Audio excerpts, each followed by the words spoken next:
بسم اللہ الرحمن الرحیم۔ آج کا پرچہ مشکات شریف کا ہے 1434 ہجری۔ سوال نمبر 1، قال رسول اللہ صلی اللہ علیہ وسلم الا انی اوتیت الکتاب ومثلہ معہ الا یوشک رجل شبعان علی اریکتہ یقول علیکم بہذا القرآن فما وجدتم فیہ من حلال فأحلوہ وما وجدتم فیہ من حرام فحرموہ وإنما حرم رسول اللہ صلی اللہ علیہ وسلم كما حرم اللہ الا لا يحل لكم لحم الحمار الأهلي ولا كل ذي ناب من السبع ولا لقطة معاهد إلا أن يستغني عنها صاحبها ومن نزل بقوم فعليهم أن يقروه فإن لم يقروه فله أن يعقبهم بمثل قراه۔ ترجمہ، اللہ کے رسول صلی اللہ علیہ وسلم نے ارشاد فرمایا، خبردار،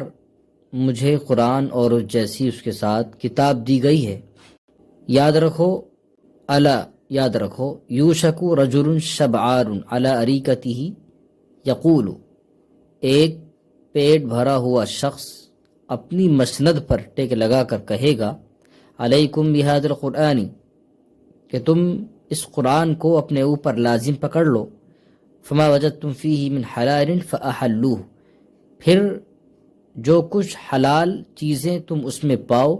تو تم اس کو حلال سمجھو، وما وجدتم فیہ من حرام فحرموہ، اور جو تم اس میں حرام پاؤ اس کو حرام سمجھو۔ وإنما حرم رسول اللہ، حالانکہ در حقیقت جو کچھ اللہ کے رسول نے حرام کیا وہ اسی طرح ہے، کما حرم اللہ، جیسا کہ اللہ نے حرام کیا۔ الا یاد رکھو، خبردار، لا یحل لکم لحم الحمار الاہلی، تمہارے لیے اہلی گدھوں کا گوشت جائز نہیں ہے، ولا کلی ذی ناب من السبع، اور نہ ہر نوکیلے دانت والے درندے کا، نہ ہر نوکیلے دانت والے درندے جائز ہیں، ولا لقطۃ معاہد، اور نہ معاہد کا لقطہ، اس کی کوئی گری پڑی چیز، الا ان یستغنی عنہا صاحبها، مگر یہ کہ اس کا مالک اس سے غافل ہو، لاپرواہ ہو۔ ومن نزل بقوم فعلیہم ان یقروہ، اور جو شخص کسی قوم کے پاس قیام کرے تو ان لوگوں کی ذمہ داری ہے کہ وہ اس کی مہمان نوازی کریں، فإن لم یقروہ، پس اگر وہ اس کی مہمان نوازی نہ کریں، فلہ ان یعقبہم بمثل قراہ، تو اس کے لیے جائز ہے، یا اس کو حق ہے کہ وہ اپنی مہمان نوازی کے بقدر ان سے وصول کر لے۔ حدیث شریف کی باب الاعتصام بالکتاب و سنت سے مناسبت ظاہر کیجیے۔ دیکھیے، ظاہر میں تو کوئی مناسبت ظاہر میں نظر نہیں آ رہی ہے، البتہ یہ دیکھا جاتا ہے کہ یہ باب جو چل رہا ہے اس باب کا پس منظر یہی ہے کہ کتاب اللہ اور سنت رسول اللہ پر اعتماد کرنا، اور اس حدیث کے اندر بھی منکرین سنت پر رد کیا گیا ہے، تو اس لحاظ سے یعنی کتاب اللہ کے ساتھ ساتھ حدیث پر بھی اعتماد کرنا چاہیے، تو اس اعتبار سے گویا ضد کے اعتبار سے ہی باب کی مناسبت حدیث سے ثابت ہو گئی۔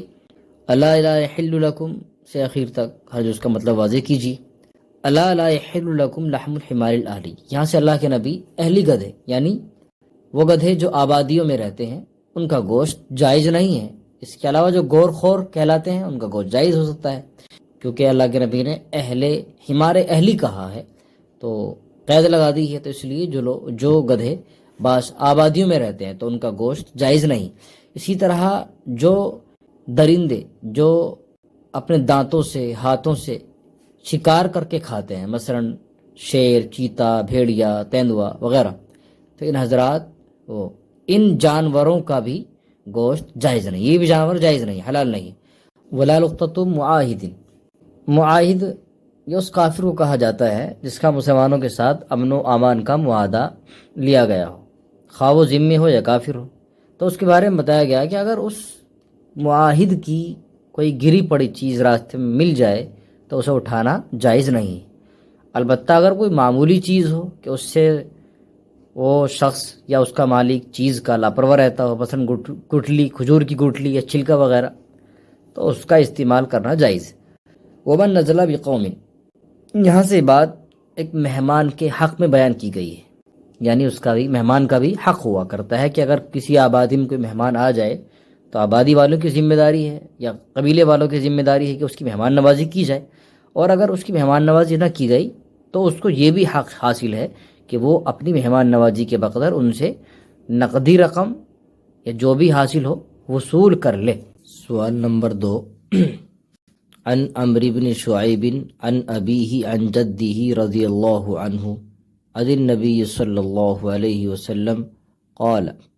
ولا جلب ولا جنب ولا تؤخذ صدقاتهم الا فی دوری۔ ترجمہ: حضرت عمرو بن شعیب اپنے والد سے، وہ اپنے دادا سے روایت کرتے ہیں کہ نبی صلی اللہ علیہ وسلم نے ارشاد فرمایا، ولا جلب، نہ کوئی جلب ہے یعنی مالک، یعنی زکوٰۃ وصول کرنے والا عامل جانوروں کو اپنی طرف نہ کھنچوائے، اور ولا جنب، اور نہ مالک مویشیوں کو لے کر دور جائے، ولا تؤخذ صدقاتهم الا فی دورہم، بلکہ ان مویشیوں کی زکوٰۃ ان کے گھروں میں ہی لی جائے۔ ولا جنبہ ولا جلبہ، جنبہ کا اس کے دو مطلب ہیں، جلب اور جنب۔ جلب کے معنی اپنی طرف کھینچنا، اور جنب کے معنی متعین جگہ سے دور ہونا۔ تو ان کی دو صورتیں ہیں، ایک صورت زکوٰۃ میں ہے اور ایک صورت بے میں ہے۔ تو جلب کی پہلی صورت زکوٰۃ میں ہوتی ہے، وہ یہ ہے کہ زکوٰۃ وصول کرنے والا عامل لوگوں کو حکم دے کہ جن لوگوں پر زکوٰۃ واجب ہے وہ اپنی اپنی زکوٰۃ لا کر کے یہاں ادا کر دے، یعنی وہ کہیں ایک جگہ آ کر کے ٹھہر جاتا ہے اور وہیں ان تمام لوگوں کی زکوٰۃ وصول کرنے کو اپنے پاس بلائے۔ تو آپ علیہ السلام نے اس سے منع فرمایا، کیونکہ اس میں مال والوں کو بہت تکلیف ہوتی ہے اور پریشانی ہوگی، لہٰذا عامل کو یہی حکم دیا کہ وہ خود جا کر ان کے گھروں میں زکوٰۃ وصول کرے۔ جلب کی دوسری صورت جو بے میں ہوتی ہے، وہ یہ ہے کہ باہر سے کوئی قافلہ تجارت کا مال لا رہا ہو اور ایک آدمی شہر سے باہر جا کر راستے میں سارا مال خرید لے۔ جنب اس کی بھی دو صورتیں ہیں، پہلی صورت زکوٰۃ میں ہے، وہ یہ ہے کہ زکوٰۃ وصول کرنے والے کی خبر سن کر مال والے، یعنی جن لوگوں کو زکوٰۃ دینی ہے، تو زکوٰۃ دینے والے اپنی متعین جگہ چھوڑ کر کہیں دور دراز مال لے کر پہنچ جائیں، تو ایسا کرنے سے ہی منع فرمایا۔ جنب کی دوسری صورت یہی ہے کہ شہر کا کوئی تاجر کسی باہر کے تاجر کے پاس سارا مال بیچ ڈالے، تو آپ علیہ السلام نے ان دونوں باتوں سے، دونوں صورتوں سے منع فرمایا، کیونکہ اس میں نقصان ہے اور ضرر کا باعث ہے۔ آگے کہا انہوں نے کہ وَلَا تُؤْخَذُ صَدَقَاتُهُمْ، یہ کس مطلب کے مناسب ہے؟ دیکھیے بات کی وضاحت ہو گئی، دونوں صورتیں سامنے آ گئی، تو وضاحت ہو جانے کے بعد تو یہی بات معلوم ہو رہی ہے کہ تُؤْخَذُ صَدَقَاتُهُمْ یہ پہلے مطلب سے مناسبت رکھتا ہے، یعنی زکوٰۃ والی صورت کے ساتھ۔ سوال نمبر 3، عن عائشہ رضی اللہ عنہا قالت كان فيما انزل من القرآن 10 رضاعات معلومات يحرمن ثم نسخن ب5 معلومات فتوفى رسول اللہ صلی اللہ علیہ وسلم وهي فيما يقرأ من القرآن۔ ترجمہ: حضرت عائشہ رضی اللہ عنہا فرماتی ہیں کہ قرآن کریم میں یہ حکم نازل ہوا تھا 10 مرتبہ یقین کے ساتھ دودھ پینا، 10 رضاعات معلومات 10 مرتبہ یقین کے ساتھ دودھ پینا، یحرمنا نکاح کو حرام کر دیتا ہے، ثم نسخنا ب5 معلومات پھر یہ حکم 5 بار یقین کے ساتھ پینے سے منسوخ ہو گیا۔ فتوفى رسول اللہ صلی اللہ علیہ وسلم، اس کے بعد اللہ کے رسول صلی اللہ علیہ وسلم اس دنیا سے چلے گئے، آپ کی وفات ہو گئی، وہی فیما یقرأ من القرآن، اور یہی حکم قرآن کریم میں تلاوت کیا جاتا رہا۔ رضاعت کی کتنی مقدار سے حرمت ثابت ہوتی ہے، اس سلسلے میں حضرات فقہا کا اختلاف تحریر کیجیے۔ حرمت رضاعت کی مقدار سے حرمت کا ثابت ہونا، اس میں اختلاف ہے۔ ائمہ کرام کا، امام شافعی اور امام اسحاق بن راہوے، اور ایک قول امام احمد رحمہ اللہ کا بھی ہے، ان حضرات کے نزدیک حرمت رضاعت ثابت ہونے کے لیے 5 گھونٹ پینا شرط ہے، یعنی اگر کسی نے اس سے کم گھونٹ پیا دودھ تو اس میں رضاعت ثابت نہیں ہوگی۔ امام ابو حنیفہ اور امام مالک رحمہم اللہ، بلکہ یوں کہیے کہ جمہور فقہا اور امام احمد رحمہ اللہ کا مشہور قول بھی یہی ہے کہ حرمت رضاعت کے لیے ایک گھونٹ بھی پینا کافی ہو جاتا ہے۔ یعنی اگر کسی نے ایک گھونٹ بھی پیا تو اس کی حرمت رضاعت ثابت ہو جائے گی۔ یہ جو مذکورہ حدیث ہے یہ امام شافعی رحمہ اللہ کی دلیل ہے، کیونکہ اس کے اندر 5 مرتبہ کو ہی بیان کیا گیا ہے۔ حنفیہ کی طرف سے اس کا جواب جو آتا ہے، 2 جواب دیے جاتے ہیں کہ پہلا جواب تو یہی ہے کہ یہ حکم اب نہیں ہے، پہلے تھا منسوخ ہو گیا، لیکن ایک اور جواب ہے وہ یہ ہے کہ یہ حدیث یا ان تمام حدیثوں کا جواب اس طرح کی جو حدیثیں ہیں تو جو کسی خاص مقدار پر دلالت کرتی ہیں وہ اخبار احاد کے قبیل سے ہوتی ہیں، اور اصول اور ضابطہ یہی ہے کہ خبر واحد کے ذریعے کتاب اللہ پر زیادتی نہیں کی جا سکتی۔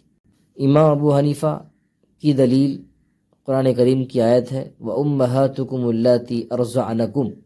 اب ظاہر ہے اس کے اندر اللہ تعالیٰ کا جو فرمان ہے وہ قول وہ عام ہے، اس لیے اس میں ہم 1 یا 2 گھونٹ یا 5 گھونٹ کے ساتھ متعین نہیں کر سکتے قرآن کریم کے عمومی حکم کی وجہ سے۔ سوال نمبر 4، عن عبداللہ بن عمر رضی اللہ عنہ قال سمعت رسول اللہ صلی اللہ علیہ وسلم یقول ما ابالی ما اتیت ان انا شربت تریاقا او تعلقت تمیمتا او قلت الشعر من قبل نفسی۔ عبداللہ بن عمر رضی اللہ عنہ فرماتے ہیں میں نے رسول اللہ صلی اللہ علیہ وسلم کو یہ فرماتے ہوئے سنا ما ابالی ما اتیت، کہ میں اپنے عمل سے لاپرواہ ہوں گا، ان انا شربت تریاقا، اگر میں تریاق پیوں، طرح کا زہر، او تعلقت تمیمتا، یا میں تعویذ لٹکاؤں، او قلت الشعر من قبل نفسی، یا میں اپنی طرف سے کوئی شعر کہوں۔ مطلب وضاحت لکھی، اللہ کے نبی صلی اللہ علیہ وسلم نے اس حدیث شریف میں 3 باتوں کا ذکر کیا ہے، 3 چیزوں کا، یعنی اگر 3 باتوں میں سے ان 3 چیزوں میں سے کوئی بھی چیز مجھ سے صادر ہو جائے تو گویا میں لاپرواہ ہوں، یعنی ان چیز میرا شمار ان لوگوں میں ہوگا کہ جو ہر ناجائز اور جائز کاموں میں اختیار کرنے میں پرواہ نہیں کرتے ہیں، بے دھڑک کر لیتے ہیں، تو گویا جو ان 3 کاموں میں سے کوئی کام کرے گا وہ لاپرواہ شمار کیا جائے گا۔ تعویذ لٹکانا شرعاً کہاں تک جائز ہے، اس سلسلے میں کوئی تفصیل ہو تو لکھیے۔ دیکھیے تعویذ لٹکانا یہ مطلقاً حرام تو نہیں ہے، البتہ اگر تعویذ غیر اللہ کے نام پر ہے یا اس میں کفریہ شرکیہ الفاظ ہیں یا ایسے الفاظ ہیں جن کے معنی مفہوم سمجھ میں نہیں آ رہے ہیں تو اس طرح کے تعویذ حرام ہے، جیسے کہ ابن مسعود رضی اللہ تعالیٰ عنہ کی دلیل بھی ہے کہ والرقیٰ الا بالمعوذات، کیونکہ اس کے اندر جھاڑ پھونک تعویذ گھڑنے سب شامل ہو جاتے ہیں، تو معوذات ہی تعویذ قابل قبول ہے۔ صاحب حل الرضی ان کی بھی ایک تفصیل ہے، انہوں نے بھی اس طرح کی تفصیل بیان کی ہے کہ اگر تعویذ اللہ کے نام و صفات پر ہوں یا حضرت صلی اللہ علیہ وسلم سے منقول دعاؤں کے ذریعے ہوں تو ایسے تعویذ کرنا تو مستحب ہے، لیکن اگر اس میں کفریہ شرکیہ الفاظ ہوں یا ایسے الفاظ جن کے معنی مفہوم سمجھ میں نہیں آ رہے ہوں تو وہ ناجائز ہیں، حرام ہے۔ شعر کہنا کیا مطلقاً حرام ہے؟ اس میں کوئی تفصیل ہے۔ دیکھیے شعر کہنا بھی مطلقاً حرام نہیں ہے، اس میں بھی مختلف حدیثیں ہیں، جیسے کہ اللہ کے نبی کی حدیث یہ بھی ہے کہ ایک آدمی اپنے پیٹ کو ایسی پیپ سے بھرے جو اس کا پیٹ خراب کر دے، اس سے بہتر ہے کہ شعر سے ہی بھر لے۔ یا ایک حدیث ہے ان من الشعر حکمتاً، کہ شعر تو حکمت ہوتی ہے، یعنی شعر ہی دراصل ایک کہنا کلام ہے، اور کلام کے اندر یہ باتیں کہ اچھا کلام ہے، اچھا شعر ہوا تو اچھا کلام ہوا، اور اگر اچھا شعر نہیں ہوا، برا شعر ہوا تو برا کلام ہوا، جیسے کہ اس سلسلے میں سنن دارقطنی نے حدیث بھی روایت کی ہے، حضرت عائشہ رضی اللہ تعالیٰ عنہ سے مروی ہے، آپ فرماتی ہیں کہ الشعر ہوا کلام فحسنہ حسن وقبیحہ قبیح، یعنی شعر کہنا تو ایک کلام ہے، ایک بات ہے، لہٰذا اگر اچھا شعر ہوگا اچھا کلام کہلائے گا، اور اگر برا شعر ہوگا تو برا کلام کہلائے گا۔ شرح عقائد سوال نمبر 1، الواحد یعنی ان صانع العالم واحد ولا يمكن ان يصدق مفہوم واجب الوجود الا علی ذات واحدۃ والمشہور فی ذلک بین المتکلمین برہان التمانع المشار الیہ بقولہ تعالی لو کان فیہما آلہۃ الا اللہ لفسدتا وتقریرہ انہ لو امکن الہان لا امکن بینہما تمانع۔ ترجمہ: واحد یعنی عالم کا بنانے والا ایک ہے اور ممکن نہیں ہے واجب الوجود کے مفہوم کی تصدیق کرنا مگر ایک ذات پر، اور مشہور اس سلسلے میں متکلمین کے درمیان برہان تمانع ہے جس کی طرف اللہ کے فرمان سے اشارہ کیا گیا ہے، لو کان فیہما آلہۃ الا اللہ لفسدتا میں، یعنی اگر زمین و آسمان میں چند معبود ہوتے تو نظام عالم درہم برہم ہو جاتا۔ وتقریرہ انہ لو امکن، اور اس کی تقریر یہ ہے کہ اگر دو معبود ممکن ہوں، لامکن بینہما تمانع، تو ان کے درمیان تمانع ممکن ہوگا۔ ماقبل میں یہ بات ثابت کی گئی تھی کہ عالم کا موجد اور اس کا بنانے والا وہی ذات ہو جو خود واجب الوجود ہو، یعنی اس کا خود سے اس کا تقاضا، اس کے تقاضے سے وہ خود موجود ہو۔ اب سوال اس میں ہے کیا عالم کا موجد تعدد ہو سکتے ہیں یا نہیں، ایک سے زیادہ ہو سکتے ہیں یا نہیں؟ تو اس سلسلے میں صاحب کتاب نے برہان تمانع سے اس کی طرف اشارہ کیا ہے، یعنی ایک سے زیادہ ہونا، اس میں تمانع پیدا ہو جائے گا۔ برہان تمانع جس کی طرف آیت میں اشارہ ہے بوضاحت تحریر کیجیے۔ صاحب کتاب نے اس دلیل کے ذریعے اللہ کی وحدانیت کو ثابت کیا ہے۔ دلیل کا خلاصہ یہ ہے کہ اگر عالم میں ایک ثانی سے زیادہ دو مانے جائیں، یعنی اس دنیا کے چلانے والے کو، خالق کو ایک سے زیادہ مانا جائے، تو اس سلسلے میں محال ہونا لازم آئے گا۔ وہ اس طرح کہ اگر ہم خالق کو، اس دنیا کے بنانے والے کو دو مانیں تو ان دونوں کے درمیان اتفاق کے ساتھ ساتھ اختلاف کو بھی ماننا پڑے گا،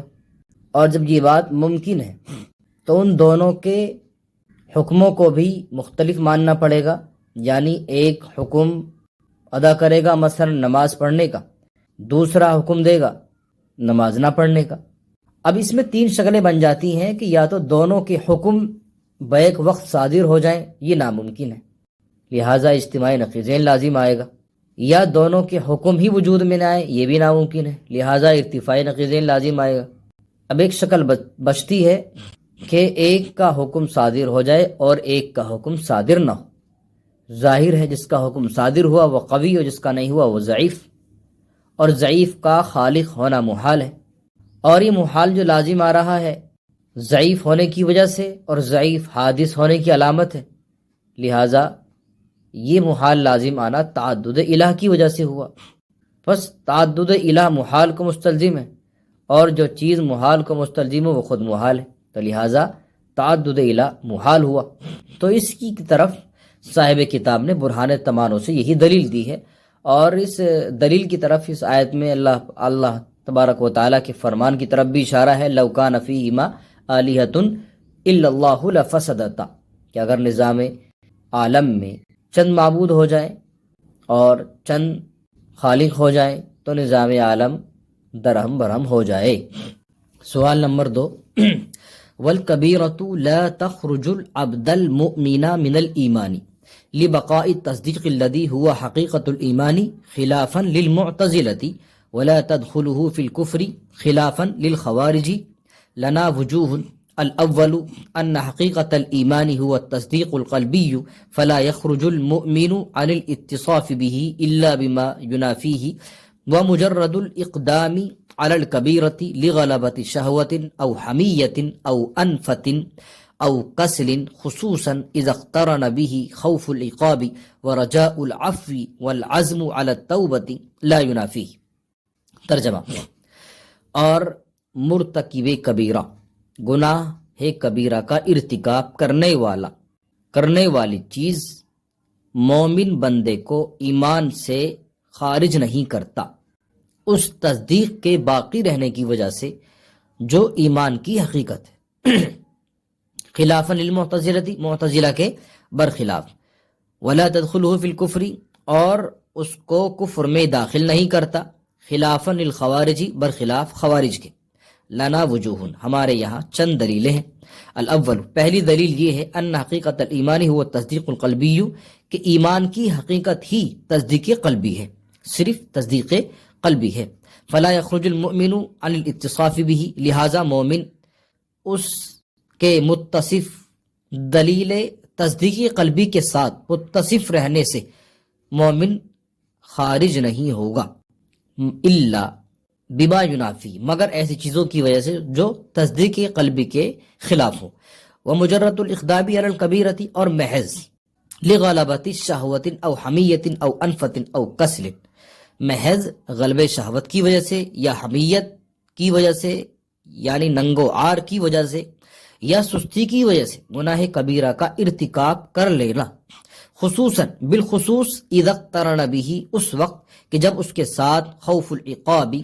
سزا کا خوف ہو، ورجاء العفو، معافی کی امید ہو، والعزم علی التوبۃ، اور توبہ کا پختہ ارادہ ہو، لا ینافی، تو یہ تصدیق قلبی کے خلاف نہیں ہے۔